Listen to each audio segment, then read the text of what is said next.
Vive le Sénégal. Mbokki Sénégal ci ñaar fukki fan ak ñeent ci weeru mars gi ñu weesu askanu Sénégal dafa def tànneefu joyanti tànneefu jubal ak jubanti ci yorinu réew mi loolu waral ñu fal ma président de la République ci premier tour élection bi ñu amaloon boobu élection am ci jamono joo xam ne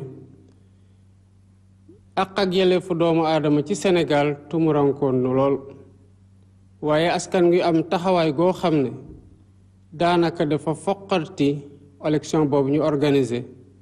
ba wax loo xamante ne mooy sañ-sañam ak bëgg-bëggam ci niñ koy jiite kóolute googu ba tey moo waral lépp lu may def di ko jël ci ay décision de gouvernance damay fàttaliku jaar-jaar gu metti googu askan gi jaar bu ñu am alternance boo xam ne ñëpp ñooñu ci naw mu tax nag bi ma toogee li ma njëkk a def mooy saytu ba xam liñ ma dénk ci fan laa ko jële te loolu la ma yoon sant muy li ñuy wax code de transparence dans la gestion des finances publiques maanaam sart guy may wax di ñu wax ñun ñëpp naka la ñuy saytoo ci yorin gu rafet ci alalu mbooro saytu googu li ci tukkee jébbal nañ ko Cour des comptes mu war ko saytuwaat ba dëggal ko bu ko defee dinañ ko jébbal askan wi wax leen na tamit fii lañ jëlee réew mi waaye saytu googu wone na ko yorin gi ñaaw na lool te am na loo xamante ne nëbb nañ ko askan wi ci yorin wi luy wone ay dérapage maanaam doxalin goo xam ne dafa mel ne lu rëccal masse salariale rëccal bor yi rëccal lépp lu ñuy fay lu laale ci bor yi ak ni nga xamante ne noonu la ñuy jëlee alal ci bitim réew lii nga xamante ne nag gis nañ ko ci ñaawteef ci doxalin wi mu waral ba suñu koom-koomu réew lompoñ gouvernement bi bu waxtaanee ñi nga xamante ne ñoom la seqal mbir mi dina ñëw waxtaan ak sénégalais yi jébbal leen lépp loo xamante ne Cour des comptes joxe na ko waaye nag may biral ne ñépp ñi nga xamante ne ci li ñu fekk nii ci ñaawteef ak ci guute gu mu gël Sénégal laale nañu ci yoon dina def liggéeyam ci ñépp ñoo xamante ne seen loxo laale na ci mbokki Sénégal fi ñu jaar yàggul dara ñun ñëpp xam nañu ko mu nekkoon lu metti deret tuuru ci ay bakkan rot ci waaye askan gi am ndëgër laay pour défendre li ñuy woowee suñu démocratie loolu nag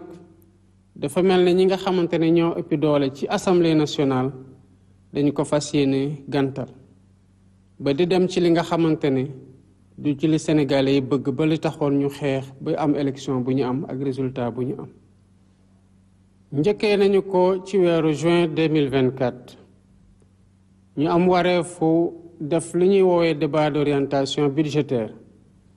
ñu bañ ne duñ ko def ndax dañu leen a wax lu leen neexul ci langue politique bi loolu nag di jalgati ci charte bi nga xamante ne moo yoonal lépp lu laale ci loi de finance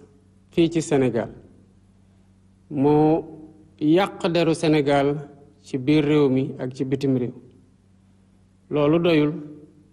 ñu toftal ci weeru août 2024 ba tey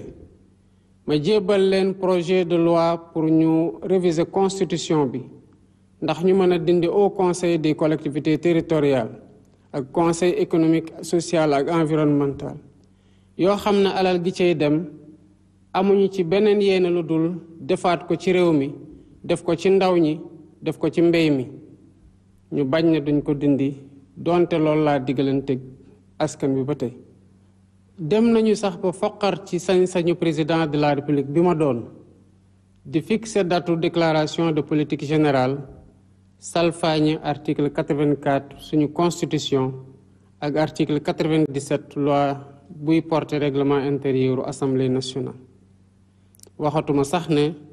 ñu naan dañuy daanal gouvernement bi nga xamante ne moom lañ fi teg mbokki Sénégal gannaaw bi ma gisee ne ñii fu ñu taxaw nekkatul ci yoon ak ci yoonal ci laa leen delloowaat ci yoon dal di wax ni kon bu déclaration de politique générale naree am ci bés bii lay doon mosul doon nag naxante sama diggante ak askanu Sénégal waaye doon fàttali ñi nga xamante ne seen taxawaay day salfaañi yoon ne tànk maa ngi ci bopp réew mi doxalinu politique du tegu mukk ci kaw doxalinu yoon kon wareef la woon ci man ci li ma déglanteeg yéen ma bañ a bàyyi ñi nga xamante ne salfaañi yoon rek moo leen tax a jóg ñu mel ni ñu am dégg ci biir réew mi ma gisee na nag que ñii li ma ci namoon mooy bokk ak ñoom ci waxtaan ñu mën a avancer mënuma am benn yaakaar ak ñoom ndax lii intérêt Sénégal soxalu leen majorité parlementaire bii fi nekk dara taxatu ko jóg fu mu nekk nii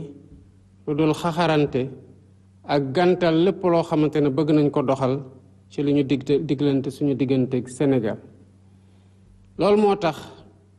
ma delloowaat ci li ma constitution may muy article 87 constitution boobu ñu bokk gannaaw bi ma ci waxtaanee conseil constitutionnel laaj ko ban mooy date bi nga xamante ne su ma ci dissoudre assemblée nationale dinaa tegu ci yoon waxtaan ci premier ministre waxtaan ci président assemblée nationale ci ndax loolu lu ñu rafetlu la am déet ci jamono bu ñu toll ci laa jël décision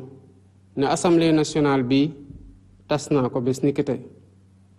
dinañ dem nag bu soobee yàlla ci élection yu bees yoo xam ne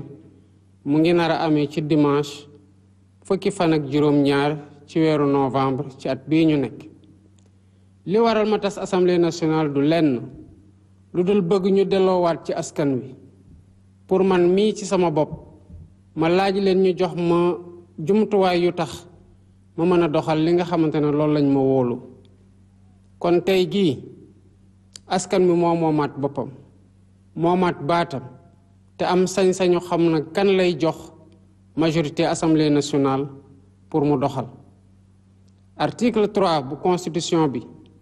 dafa wax ne sañ-sañ bi askan wi ko moom kon sañ-sañ googu delloowaat nañ ko ci askan wi ku ci na nag am sañ-sañ tamit dem ci askan wi